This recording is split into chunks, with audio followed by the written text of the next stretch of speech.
I am your English grammar teacher, Anaya, and I am happy to welcome you once again to our learning journey with Nova Learn Books, an imprint of Mount Enlightenment International.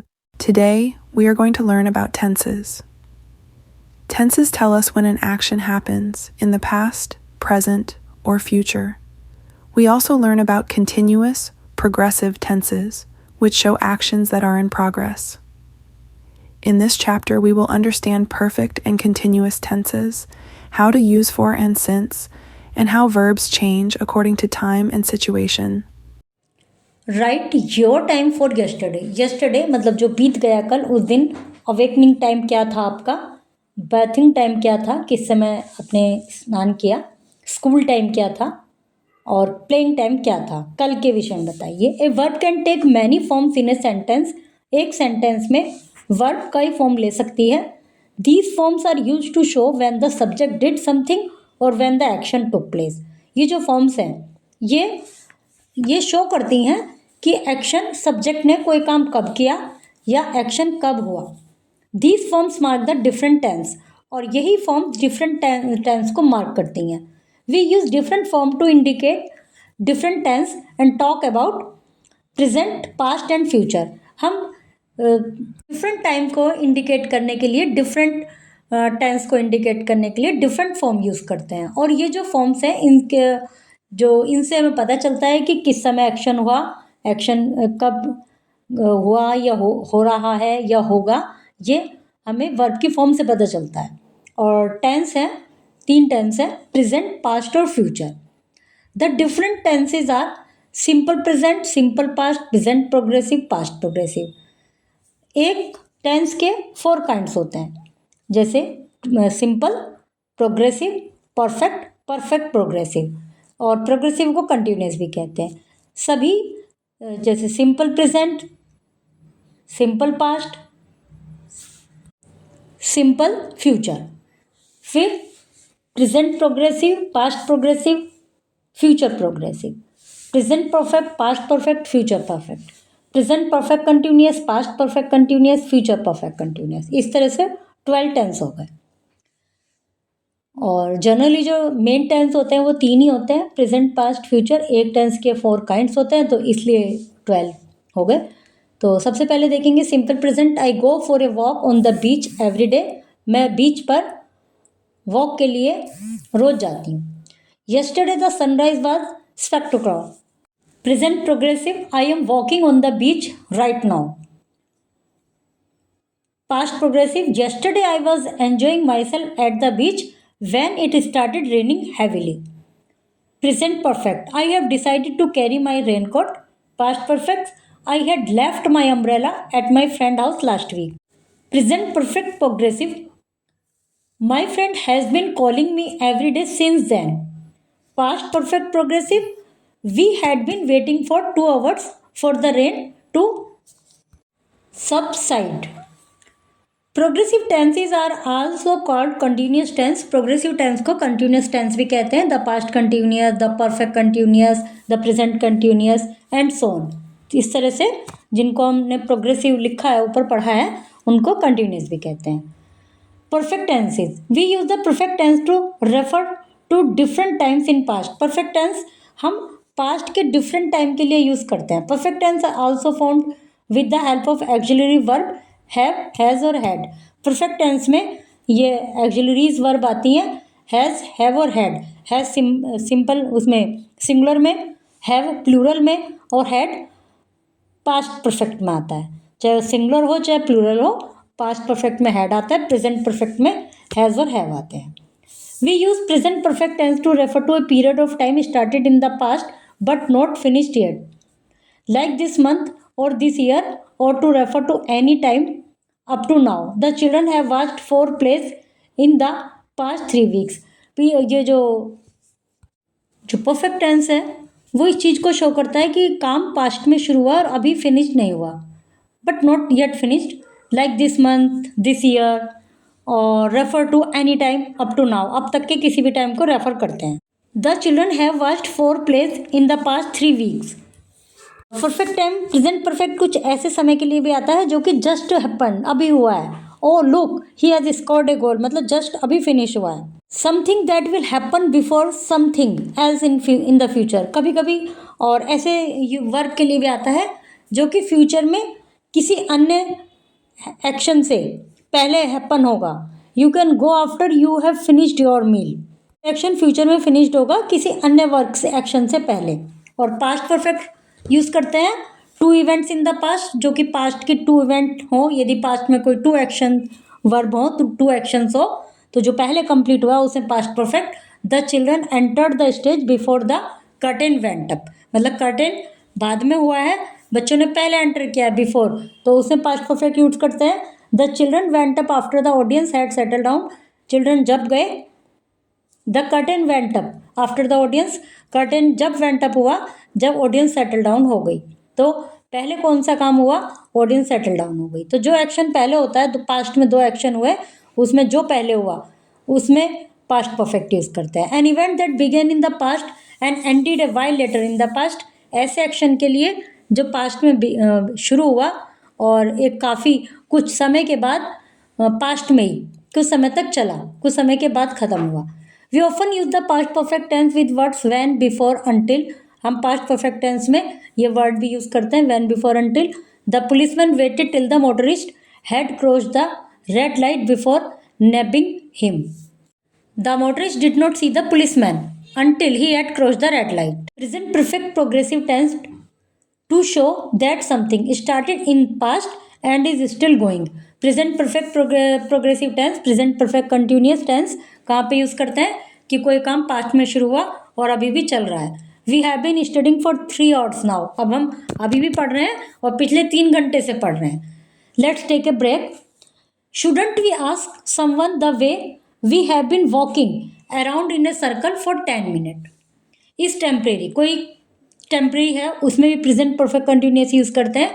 I have been working on this article for some hours but now I am going out. अब किस tense में कौन सी form आती है, आप previous classes में read कर चुके हैं कि टाइम पीरियड दिया हुआ होता है, फॉर और सिंस का यूज करते हैं। अब फॉर और सिंस का कहाँ यूज करते हैं, we use the present perfect tense to talk about an action which started in the past and which continuous up to the present. Present perfect tense में हम ऐसा पढ़ते हैं कि जो कोई एक्शन पास्ट में शुरू हुआ प्रेजेंट में भी कंटिन्यूस है। तो we use for when we refer to a length of time, तो जो हम फॉर वहाँ यूज़ करते हैं जहाँ एक लेंथ ऑफ टाइम होती है। I have not seen Salma for 2 years, 2 सालों से नहीं देखा। I have been working in this office for a week now, 1 हफ्ते से। I had spoken for 10 minute when she told me that I had the wrong number. We use since when we refer to an action started at a definite time in the past. अभी जो for होता है, अभी जो time length of time के लिए और कोई फिक्स टाइम नहीं है, ये डेफिनेट टाइम नहीं है, लेकिन सिंस डेफिनेट टाइम के लिए यूज़ करते हैं। I have not seen Salma since we left school. I have been waiting for the bus since 9 o'clock in this morning. तो दोनों में एक फिक्स टाइम समय दिया हुआ है कि जब से स्कूल छोड़ा है, तो उसके बाद से सलमा को नहीं देखा, और उसमें लिखा था पिछले 2 सालों से। तो कौन से 2 साल, और इसमें सिंस 9 o'clock, तो जहाँ डेफिनेट समय होता है वहाँ सिंस, जहाँ डेफिनेट समय नहीं होता और लेंथ ऑफ टाइम होता है तो वहाँ फॉर का यूज़ करते हैं। एक्सरसाइजेज कीजिए। Talking about the future, we use simple present tense to talk about event in future that are definite. हम जो फ्यूचर में कोई इवेंट जो डेफिनेट है उसके लिए सिंपल प्रेजेंट टेंस यूज़ करते हैं। जैसे there is a meeting right after lunch, तो ये फिक्स है, तो देयर इज़ ए मीटिंग हमने होनी तो फ्यूचर में है मीटिंग लंच के बाद, बट वहाँ सिंपल प्रेजेंट यूज़ करते हैं। The train leaves at 7:30 PM, train 7:30 PM पर चलती है। With verbs like hope and plan to talk about arrangement that are not so definite. जो वर्ब हैं जैसे होप है, प्लान है और कोई अरेंजमेंट के विषय में बात कर रहे हैं जो कि डेफिनेट नहीं है, तो हम सिंपल प्रेजेंट यूज़ करते हैं वहाँ भी। I hope to make it to play on time, मतलब होप करते हैं, और होप करते हैं तो होप तो फ्यूचर के लिए होती है। I hope you find everything in order. We use the present progressive tense to talk about people's plan and arrangement in future. जो लोगों के प्लान है, अरेंजमेंट है फ्यूचर में, उनमें हम प्रेजेंट कंटिन्यूस प्रेजेंट प्रोग्रेसिव मतलब कंटिन्यूस यूज़ करते हैं, जैसे we are going to Rajasthan for a holiday in the winter. अभी विंटर में जाएंगे हॉलीडे में, तो हमने वी आर गोइंग यूज़ किया, और वी आर गोइंग उसमें भी यूज़ होता है जो कि कोई एक्शन स्पीकिंग के समय चल रहा है, तो यहाँ भी प्रेजेंट प्रोग्रेसिव यूज़ होता है। I am visiting my grand parent this evening, इस शाम में अपने ग्रैंड पेरेंट से मिलने जा रहा हूँ। या वी यूज़ विल और going to when we predict what is going to happen. Will या गोइंग टू कि भाई ये होने जा रहा है, तो ऐसे एक्शन के लिए यूज़ करते हैं जो कि फ्यूचर में होने जा रहा है, प्रेडिक्ट कर रहे हैं जिसके विषय में। I think the picnic is going to be a lot of fun, मुझे लगता है कि पिकनिक में बहुत मज़े आने वाले हैं, मतलब इस तरह से जो बोलते हैं। He will come home in the afternoon, वो शाम में घर आएगा। We use will when we are making a promise और एन ऑफर, हम विल वहाँ भी यूज़ करते हैं जब कोई प्रॉमिस कर रहे हैं या कोई ऑफर कर रहे हैं, जैसे I will help you with the decoration, मैं डेकोरेशन में तुम्हारी सहायता करूँगी। I will look after the arrangement for you, मैं अरेंजमेंट को लुक आफ्टर करूँगी। We use going to for a warning or when something is clearly going to happen soon, going to का use वहाँ भी करते हैं, चेतावनी दी जाती है या फ्यूचर में कोई एक तरह से श्योरली कोई काम में मतलब होने जा रहा है, क्लियरली होने जा रहा है। Look those branches are going to fall, वो ये ब्रांचेस गिरने वाली हैं, गिरने जा रही हैं। करेक्ट फॉर्म फिल कीजिए, fill in the blank with suitable verb, इनमें करेक्ट वर्ब की फॉर्म फिल कीजिए, वर्ब के लिए स्पेस बचा हुआ है, और बाकी इन सेंटेंस को कंप्लीट कीजिए। अब ए सीक्वेंस ऑफ टेंस, यदि if the tense in the main clause in the past, then the tense in the subordinate clause will also be in the past।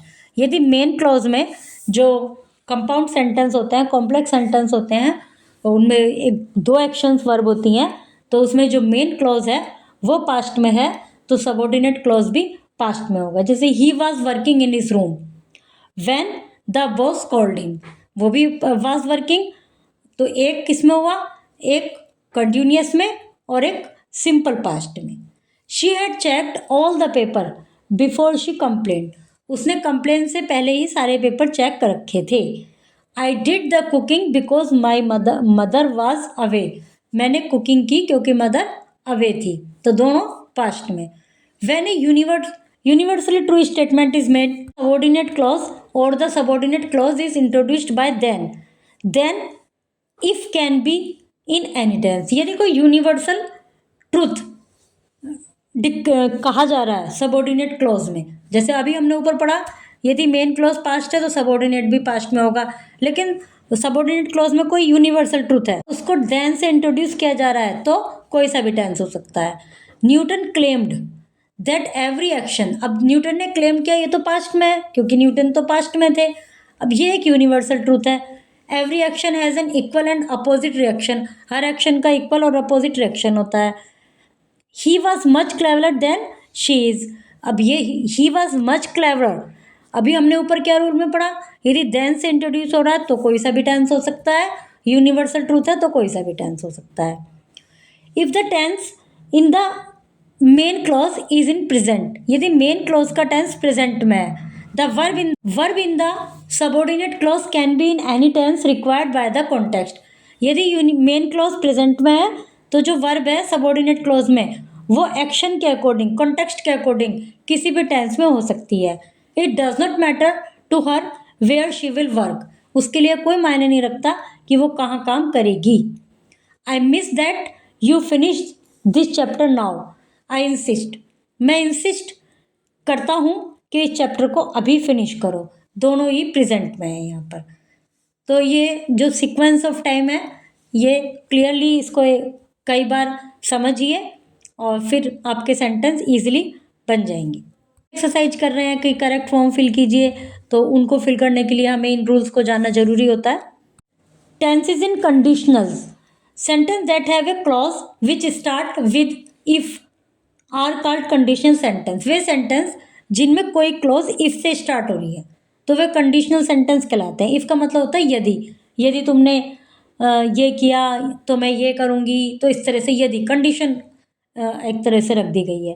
We use the simple present tense और simple past tense in both the if clause and the main clause, तो हम उसमें simple present tense या simple past tense दोनों ही use कर सकते हैं यदि इफ मेन क्लोज है तो इफ वाला जो है कंडीशन वाला। General truth present and past habit, if I get up early I go for a walk along the beach, यदि मैं जल्दी उठ गई तो मैं वॉक के लिए जाऊंगी बीच पर। If I finish my work early I walk home instead of taking the bus, यदि कार्य फिनिश जल्दी हो गया तो मैं वॉक करके घर जाऊंगी। थिंग्स लाइकली टू हैपन, जिन चीज़ों को होना ही है। If my father is home late we may not go to the party. If we have accepted their invitation we should be there on time, यदि हमने उनका इन्विटेशन एक्सेप्ट कर लेते हैं, कर लिया है, कर चुके हैं, तो हमें वापस समय पर होना चाहिए। Thus, any present tense can be used in the if clause with any modal in the main clause. तो इस प्रकार हम देखते हैं कि कोई भी प्रेजेंट टेंस यूज किया जा सकता है यदि इफ वाली क्लॉज में कोई भी मॉडल मेन क्लॉज में है तो, इफ मेन क्लॉज में है तो। Condition sentence in the past can talk about something that we wish for. Condition sentence जो पास्ट के होते हैं उसमें ये क्लियर होता है, उनसे ये फील आती है कि हमने किसी चीज़ के लिए विश की, ऐसा हो जाता, बट कैन नॉट हैपन, लेकिन वो हो नहीं पाई।